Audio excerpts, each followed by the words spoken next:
Éric Berlivet, maire de Roche-la-Molière. Alors ce bâtiment, zone 51, c'est un peu votre fierté. On va comprendre pourquoi il va lui arriver des choses dans quelques temps, mais d'abord des nouvelles de l'Ukraine, parce que les Rouchons et les personnes des alentours se sont mobilisés de manière exceptionnelle.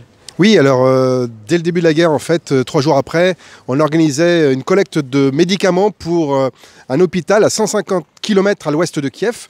D'ailleurs, le convoi est arrivé aujourd'hui. Le convoi est arrivé. Voilà, 50 mètres cubes de médicaments pour ces gens-là. On sait que ça arrivera au bout. On avait toute la filière. Maintenant, c'est très difficile. La conjoncture est horrible. On a des retours de gens qu'on connaît. Forcément, on est très proche. On a des retours horribles de corps qui sont dans les rues. Enfin bon, j'ai pas envie d'en parler ce soir. C'est pas forcément le moment, la conjoncture, mais quoi qu'il en soit, on fera peut-être d'autres opérations. Ce qui est important aujourd'hui, c'est surtout des dons financiers, puisque les vêtements, le matériel, les médicaments, tout est arrivé et il y a beaucoup de stock pour l'instant. Et puis, il y a des rapatriements aussi d'Ukrainiens. Alors, c'est essentiellement des enfants et des femmes, puisque les papas sont restés se battre pour défendre leur pays. Et c'est pour ça qu'on a une bonne connexion avec eux, parce qu'ils sont solidaires de leur pays, défendent leur pays, comme nous, on le ferait.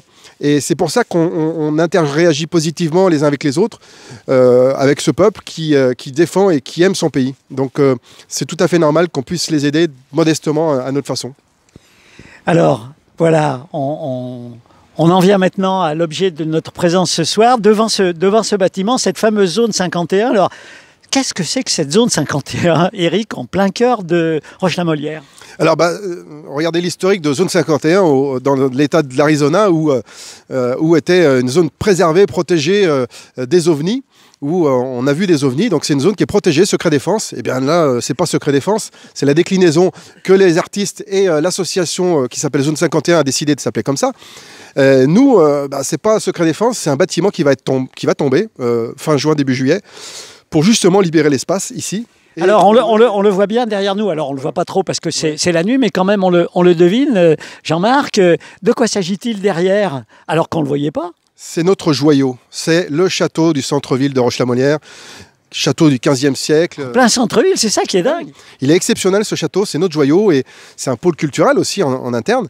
Et donc, on a souhaité faire ce lien entre l'art contemporain, le street art, avec ce bâtiment qui va tomber et qui accueille aujourd'hui des artistes, et ce joyau avec une adaptation, un aménagement du centre-ville qui va complètement métamorphoser encore le centre, le rendre encore plus joyeux, plus attractif. Et entre-temps, on utilise ce bâtiment pour laisser les artistes présenter leurs œuvres et leurs créations. Et ça fait du bien parce que, pendant 2 ans, il n'y a pas eu de festival et pourtant on l'attend, les Rouchons, et puis pas simplement les Rouchons, mais tout le monde a l'habitude de ce festival, on respire un peu. Oui, on retrouve déjà du lien social, de la vie. Vous allez voir à l'intérieur, il y a une bonne ambiance ce soir, c'est sympa. Voilà, on retrouve du lien et puis l'art rapproche tout le monde. Et c'est pour ça qu'avec la conjoncture, il y a les élections aussi qui arrivent, il y a plein de choses. L'art, l'enseignement, l'art, la culture, ça doit être la priorité. Ça rapproche les peuples. Et puis quand on se connaît, quand on connaît les cultures, quand on connaît l'art et quand on a un enseignement, une culture ouverte à tous, eh bien, normalement, on n'a pas de guerre. Donc l'art arrête les guerres, modestement, mais si tout le monde s'approche de l'art, de l'histoire, de la culture, eh ben, on doit tous vivre les uns avec les autres positivement parce qu'on se connaît, on s'appréhende et on n'a pas à être jaloux de quoi que ce soit, d'un bout de terre à récupérer ou d'autre chose. On doit vivre les uns avec les autres. C'est la théorie, mais si modestement on peut le faire sur nos petits territoires, eh ben, on essaime une petite poussière dans un monde un peu compliqué, ben, au moins déjà ça partira d'ici.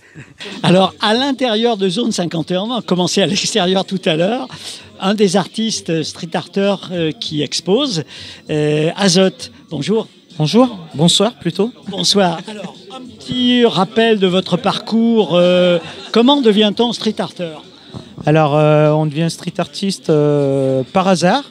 Par hasard? Et par passion, surtout. Non, moi personnellement, j'ai attaqué ado sur les bancs de l'école. Les cours ne me passionnaient pas forcément. Et de fil en aiguille, des rencontres. J'étais au centre social de la Rivière, pareil, avec les animatrices. On nous demandait ce qu'on voulait faire et du coup, on leur avait demandé une initiation graffiti à l'époque. Et puis de fil en aiguille, ça s'est fait. Puis de fil en aiguille, on continue, on rencontre des gens, on peaufine la technique. Et puis après des murs, on rencontre des gens comme Fernando, et puis on découvre les toiles, les pinceaux, les marqueurs, et puis voilà. Et puis voilà. Alors, le passage quand même à un mur, c'est quand même un grand moment. Ah bah, le passage du mur à la toile, oui, parce que du coup, ce qui marche sur un mur va pas marcher sur une toile. Le format n'est pas le même, le matériel n'est pas le même, parce qu'une bombe, on va pas faire des traits aussi fins qu'un marqueur ou un pinceau. Donc oui, c'est vraiment, il y a tout à apprendre, quoi. C'est vraiment différent. Alors, on va parler de ce qu'on a sous les yeux là, puisqu'il y en a plusieurs. Hein. Alors, il y a ces petites là-bas. Jean-Marc va nous les montrer. Qu'est-ce que vous avez derrière la tête là? Ah bah là, c'est plus des réalisations. Le but, c'est vraiment voilà, de faire en sorte que les gens s'évadent en fait du quotidien. Donc leur rappeler des moments sympas qu'ils ont pu vivre enfants ou adolescents. Voilà, il y a beaucoup de gaieté, beaucoup d'humour dans ce que vous faites. Parfois, ça peut être un peu plus grave, mais là, c'est le bonheur. Oui, voilà. Pour moi, je trouve que c'est toujours plus intéressant, voilà, de faire, comment je pourrais dire, que les gens en fait pensent voilà à des bons moments plutôt qu'à des mauvais. Il y a la télé, les infos pour ça. Ça suffit. Voilà. Ça suffit. Alors l'idée vient comment? Vous faites des séries là, c'est une série manifestement. Alors, tout à fait, donc là c'est des petites reproductions en fait, donc suite à des toiles que j'avais réalisées qui faisaient 1 mètre par 1 mètre ou 80 par 80 cm. Les idées en fait viennent tout simplement en discutant comme on est en train de le faire. On va discuter avec des gens et puis de fil en aiguille, il y a une idée comme ça qui jaillit, ou en regardant la télé, ou avec Internet aussi aujourd'hui. On peut se balader. On peut se balader et du coup ça donne des idées qu'on n'avait pas forcément pensées, quoi. Alors derrière nous là.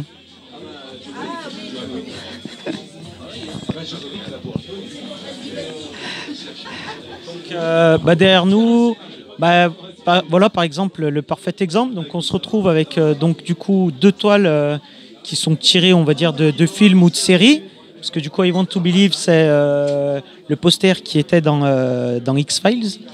Du coup, voilà, une série. On a Ghostbusters, une reprise de Ghostbusters, pareil, film emblématique.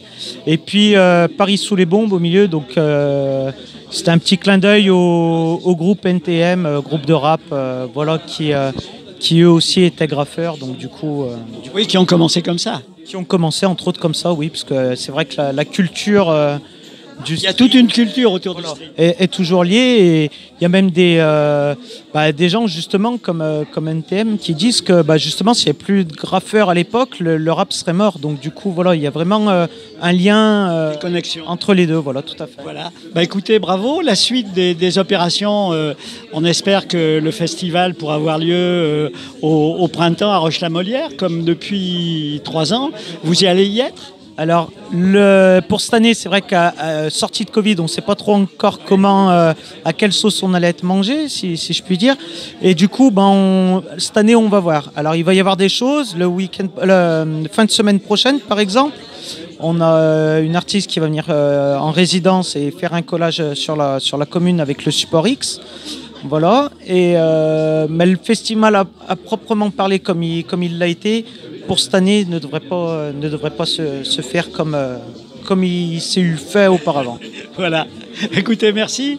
Merci à Jean-Marc pour la réalisation technique, et puis bon vent pour continuer à nous apporter du bonheur, du sourire, et puis de la connexion finalement, parce que c'est ça, faut qu'on se connecte avec ce que vous faites. C'est ça, tout à fait, le partage. Le partage. Merci. C'est un grand moment quand même, hein, beaucoup de monde pour cette soirée, et pour vous, l'occasion de mettre en avant cette association d'artistes que vous animez depuis plusieurs années. Oui, disons que c'est un petit point on va dire un rendez-vous post-pandémie qu'on a voulu mettre en place. Et c'est vrai que là, on va être encore débordé comme d'habitude, hein, mais je trouve que c'est sympa. Il y a pas vraiment, c'est informel, hein, parce que on n'inaugure pas grand-chose, parce que c'est un lieu qui est éphémère, qui va être détruit au mois de juin. Mais avec le maire, M. Berlivet, on s'est dit, allez, on va faire un peu la fête, quoi, voilà. Alors, Roche est devenu en quelques années un lieu dont peut-être les habitants et les personnes de notre région ne se rendent pas compte de l'importance en France et même à l'étranger. Vous avez réussi au fil des années à faire venir des gens formidables qui ont été heureux de transformer la ville. C'est ça. Oui, ils n'ont pas vraiment conscience, et puis c'est un peu normal, hein, être érudit dans l'art. Moi, je suis un autodidacte, donc je sais ce que c'est. Hein, le parcours n'est pas simple, hein, c'est un chemin de croix. Mais derrière, oui, on a les plus grosses pointures mondiales sur Roche-la-Molière, mais c'est surtout une volonté aussi du maire et de l'équipe municipale, hein, parce que ça se fait en équipe. Hein, j'ai pas fait le truc tout seul, hein, c'est impossible.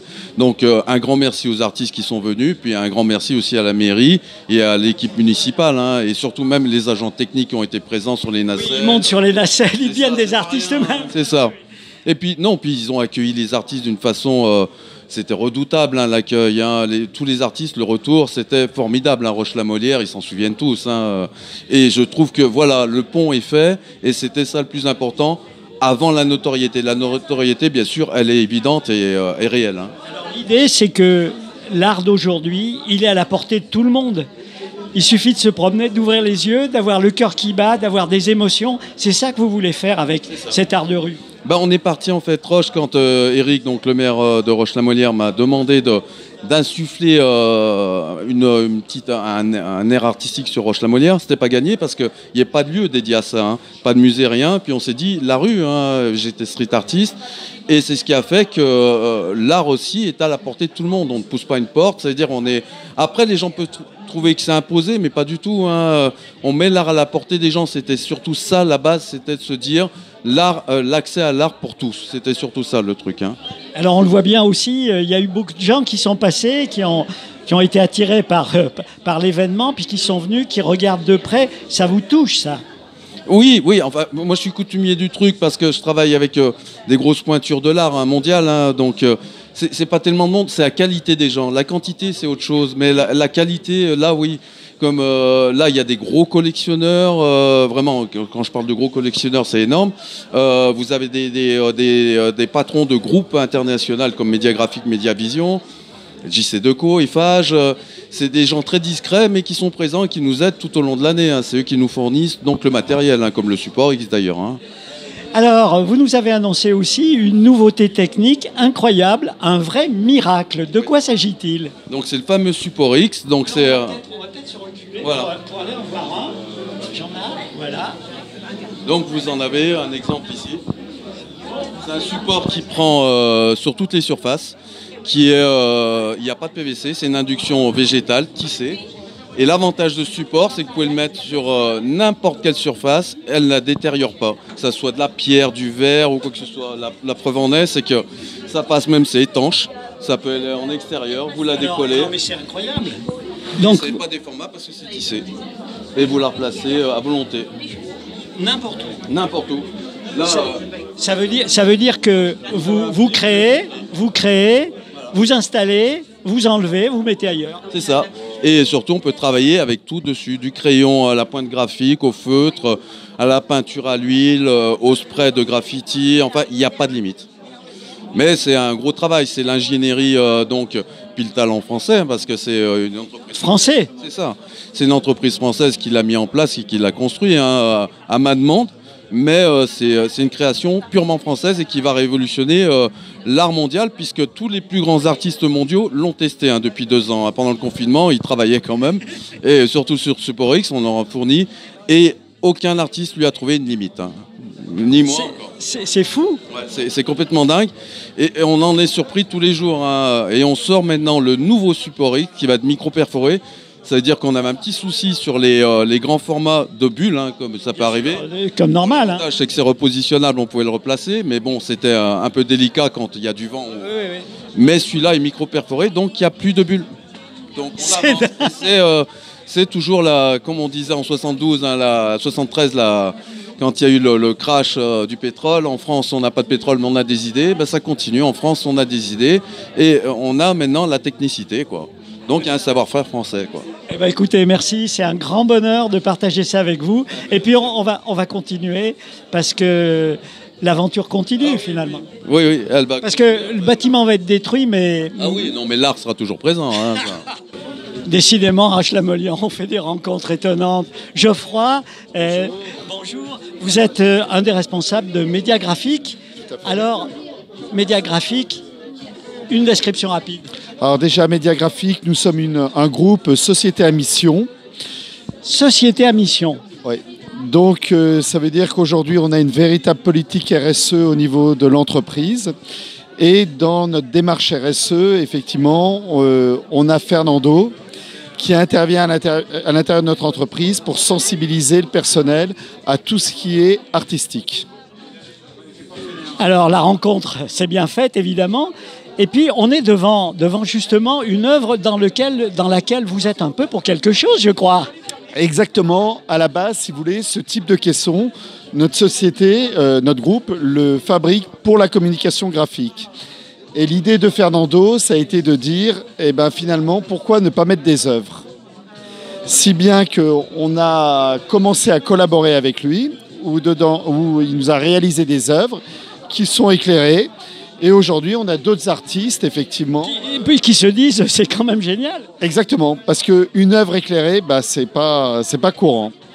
Alors on a l'impression que c'est le monde de la pub qui croise le monde de l'art, mais ça c'est ancien quand même. Depuis toujours, il y a eu des relations entre les deux. Toujours, mais effectivement, le monde de l'art apporte énormément de créativité dans ce qu'on fait. Et avec Fernando, au départ, on s'est connus sur un très beau projet. C'est-à-dire que nous fabriquons des toiles que nous commercialisons pour la communication graphique. Et ces toiles sont en PVC. Et à un moment, on avait besoin de les recycler. Donc, on est arrivé à les recycler en pas à pas, qui sont des tongs. Et Fernando nous en décore.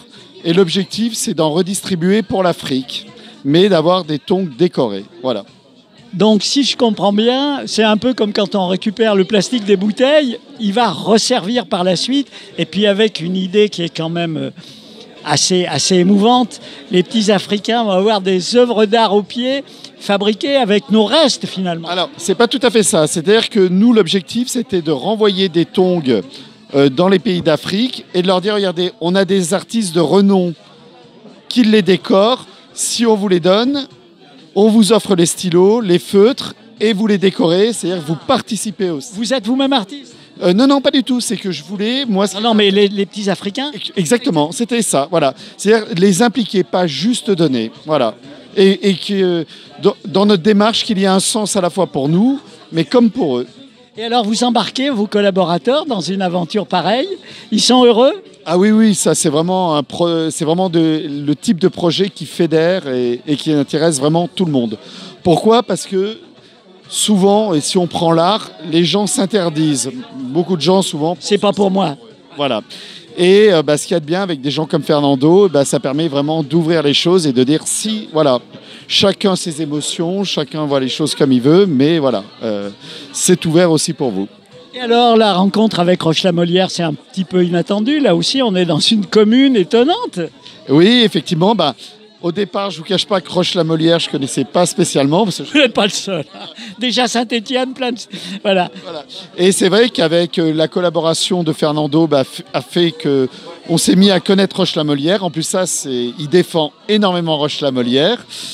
Il nous a présenté, en plus ça, le maire de Roche-la-Molière, qui est très dynamique, avec lequel on a des projets dans les cartons qu'on va faire évoluer et voir même au niveau national si on peut faire des choses intéressantes. Écoutez, merci et bienvenue chez nous et bravo. Merci à Jean-Marc pour la réalisation technique.